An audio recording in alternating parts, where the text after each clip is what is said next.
உங்களிடம் ஏதேனும் குறைகள் இருந்தால் அவற்றை மாற்ற முயற்சி, அவற்றை மாற்ற முடியாவிட்டால் அவற்றை ஏற்றுக்கொள்ள கற்றுக்கொள்ளுங்கள். அதுவே உங்கள் வலியை நீக்கும். நாம் மற்றவர்களுடன் எதை பகிர்ந்து கொள்கிறோம் என்பதுதான் நமக்கு திரும்ப கிடைக்கும். அது அன்போ, கோபமோ, மரியாதையோ. நம் போட்டியாளரிடம் கோபப்படுவதையோ வெறுப்பதையோ விட அவரிடம் உள்ள நல்ல விஷயங்களை அடையாளம் கண்டு கற்றுக்கொள்வது நமக்கு பெரும் பலனை தரும். தோற்றால் நம்மை ஏளனம் செய்வதும் வென்றால் புகழ்வதும் இந்த சமூகம்தான். எனவே சமூகம் என்ன நினைக்கிறது என்று கவலைப்பட வேண்டாம். உங்கள் இலக்கில் மட்டும் கவனம் செலுத்துங்கள். நம் உடலுக்கு எவ்வளவு முக்கியமோ அதே அளவு மூளைக்கும் உடல் பயிற்சி முக்கியம். புத்தியின் வேலையை கூர்மைப்படுத்துவதன் மூலம் புதிய யோசனைகள், புதிய கண்டுபிடிப்புகள் வளரும். முட்களை தாண்டாமல் பூக்களை பறிக்க முடியாது என்பது போல் சிரமங்களை சந்திக்காமல் வெற்றியை அடைய முடியாது. கடவுளே, ஏன் எனக்கு எவ்வளவு கஷ்டம் கொடுத்தார்? ஏனென்றால் அந்த கஷ்டங்களை உங்களால் மட்டுமே தாங்க முடியும் என்பது அந்த கடவுளுக்கு கூட தெரிந்திருக்கலாம். இதயமில்லாத மரம் கூட அதை வெட்டுகிறவனுக்கு வருத்தத்தை தருகிறது. மனிதர்களாகிய நம்மால் சக மனிதர்களை நேசிக்க முடியாதா? உன்னால் இவற்றை செய்ய முடியாது என்று யாராவது உங்களிடம் சொன்னால் அவரால் அதை செய்ய முடியாது என்று அர்த்தம். அல்லது எங்கே அவனை விட உயர்ந்து விடுவானோ என்ற பயமாக கூட இருக்கலாம். வாழ்க்கையில் ஆறுதலும் மகிழ்ச்சியும் ஒன்றல்ல. ஆறுதல் நம்மை சோம்பேறிகளாகவும் திறமையற்றவர்களாகவும் மாற்றி கவன சிதறல்களுக்கு அடிமையாக்கினால், மகிழ்ச்சி நம்மை உற்சாகம், தைரியம் மற்றும் திருப்தியுடன் நிரப்புகிறது. தோல்வியால் துவண்டு விடாமல், வெற்றியில் பெருமிதம் கொள்ளாமல் பாடுபடுபவர் உயர்ந்த நிலையை அடைவார். வார்த்தைகளை சரியாக பயன்படுத்தினால் வாழ்க்கையில் பாதி பிரச்சனைகள் வராது. உலகை வெல்வதற்கு முன் நம்மை நாமே வெல்ல வேண்டும். நம்மை வெல்வது என்பது நமது பலவீனங்களை வெல்வது. வாழ்க்கையை தலைகீழாக மாற்ற ஒரு நொடி போதும். எனவே ஒவ்வொரு நொடியையும் சரியாக பயன்படுத்தி கற்றுக்கொள்ளுங்கள். ஏழையாக இருந்தாலும், பணக்காரனாக இருந்தாலும், பிரபலமாக இருந்தாலும், நாட்டின் பிரதமராக இருந்தாலும் சாப்பிட்டு பிழைக்கிறார். அந்த சோறு விளையும் விவசாயி மகிழ்ச்சி அடையாவிட்டால் சமுதாயம் தவறான பாதைக்கு செல்கிறது என்று அர்த்தம். எந்த ஒரு பாடத்திலும் தேர்ச்சி பெறுவதற்கு தொடர்ச்சியான பயிற்சி அவசியம்.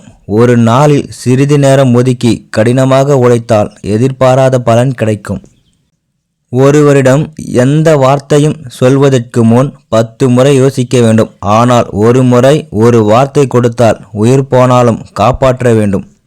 பிறருடைய செல்வத்தை கண்டு பொறாமை கொள்வது நம் மன அமைதியை இழப்பதாகும். எனவே அறிவுள்ளவன் தன்னிடம் இருப்பதில் திருப்தி அடைகிறான். சில நேரங்களில் வாழ்க்கையில் நாம் நினைப்பது போல் எதுவும் நடக்காது.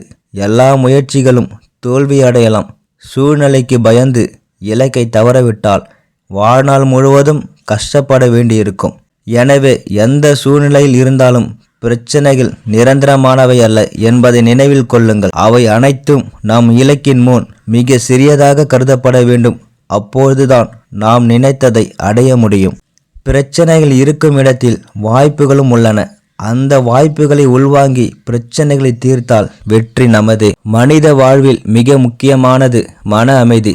நம்மிடம் எவ்வளவோ பொருள்கள் இருந்தாலும் ஒன்று இல்லை என்றால் அவை அனைத்தும் வீணாகிவிடும்.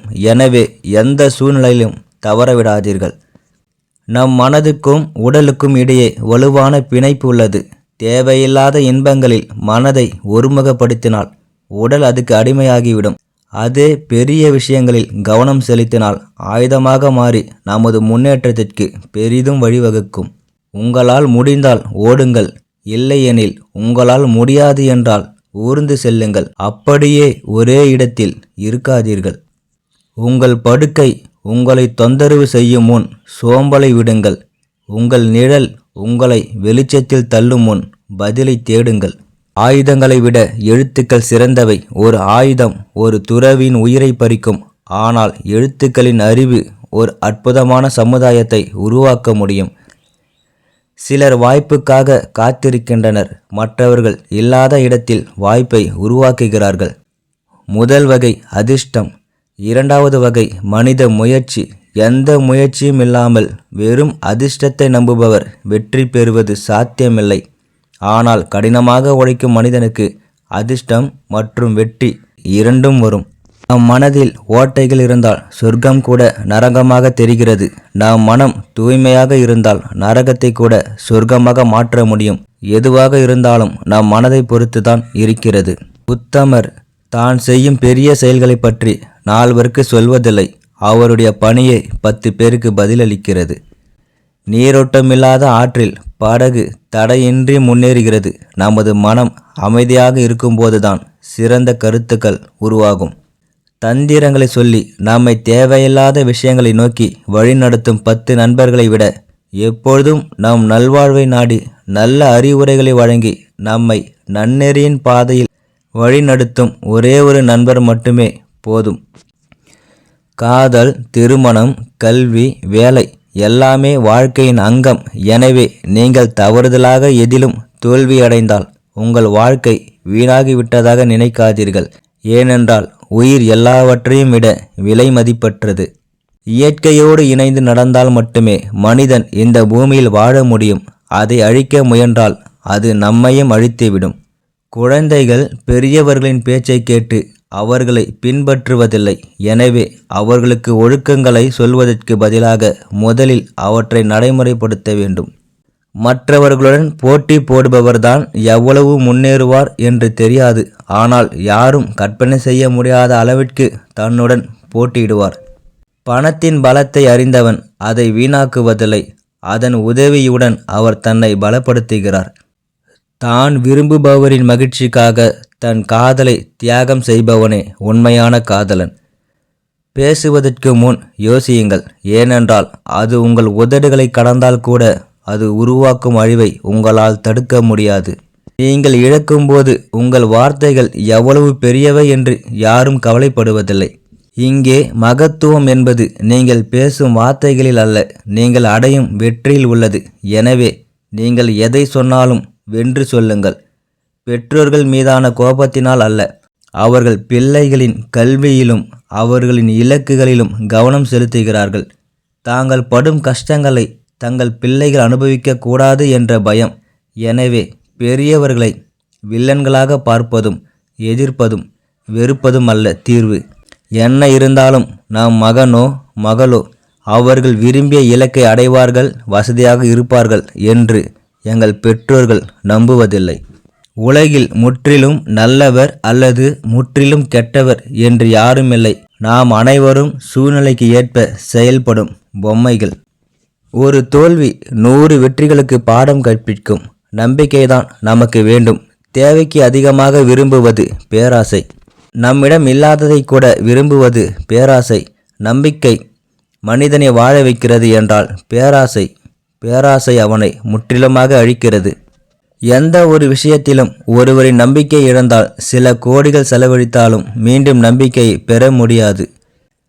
ஒரு நேர்மையான மனிதனின் தைரியத்தையும் உறுதியையும் பொறுமையும் வேறு எங்கும் காண முடியாது. செய்யும் செயலில் உண்மையும் நேர்மையும் இருந்தால் நான் இப்படித்தான் என்று கர்வம் கொள்வதில் தவறொன்றுமில்லை. எல்லோருக்கும் எல்லா நேரங்களிலும் நாம் பதிலளிக்க தேவையில்லை. சில நேரங்களில் இறைவன் பார்த்து கொள்வார். நாம் அமைதியாக இருந்தாலே போதுமானது. சில நேரங்களில் சில இடங்களில் பார்வையாளராக இருப்பது மட்டுமே சால சிறந்தது. நீ இருப்பதால் யார் அதிகமாக மகிழ்ச்சி அடைகிறாரோ அவர் அருகில் இருக்க பழகிக்கொள். இங்கு வாழத் தெரியாதவர்கள் என்று யாரும் இல்லை. இதுதான் வாய்ப்பு என்று தெரியாதவர்கள் அதிகம். கடவுள் உங்களுக்கு புதிய தொடக்கத்தை தரும்போது பழைய தவறுகளை மீண்டும் செய்யாதீர்கள். உண்மைகள் சில நேரங்களில் தொலைந்துதான் போகுமே தவிர ஒருபோதும் தோற்று போகாது. நட்பு என்பது ஆழமான உயிர். அது பலரிடம் வந்தாலும் சிலரிடம் மட்டுமே வாழ ஆசைப்படுகிறது. நீ உண்மையான இருப்பது உன் விருப்பம். ஆனால் அடுத்தவரும் உண்மையாக இருப்பார்கள் என்று எதிர்பார்ப்பது குற்றம். வருத்தங்களை வாய்விட்டு கூட சொல்ல முடியாத வாழ்க்கைதான் இங்கு பல பேர் வாழ்ந்து கொண்டிருக்கிறார்கள். மற்றவர்களை கெட்டவர்கள் என்று சொல்வதன் மூலம் நாம் நல்லவர்களாக ஆகிவிட மாட்டோம்.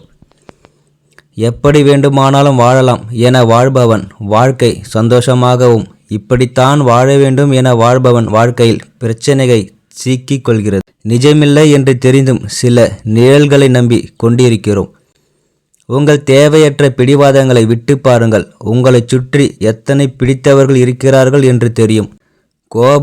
கோபம் அளிக்கும் ஒரே பரிசு இழப்பு. எல்லாம் நன்மைக்கே என்பது கூட ஒரு விதமான மன நிம்மதிதான். வாழ்க்கையில் எத்தனையோ கடன்களை மனிதன் தீர்த்திருக்கலாம். 3 கடன்களை மட்டும் தீர்க்க முடியாது. 1 பெற்ற கடன், மற்றொன்று வளர்த்த கடன், 3வது நன்றி கடன். இந்த வீடியோ உங்களுக்கு பிடிச்சிருந்தா என்னோட சேனலை லைக் பண்ணுங்கள், ஷேர் பண்ணுங்கள், சப்ஸ்கிரைப் பண்ணுங்கள்.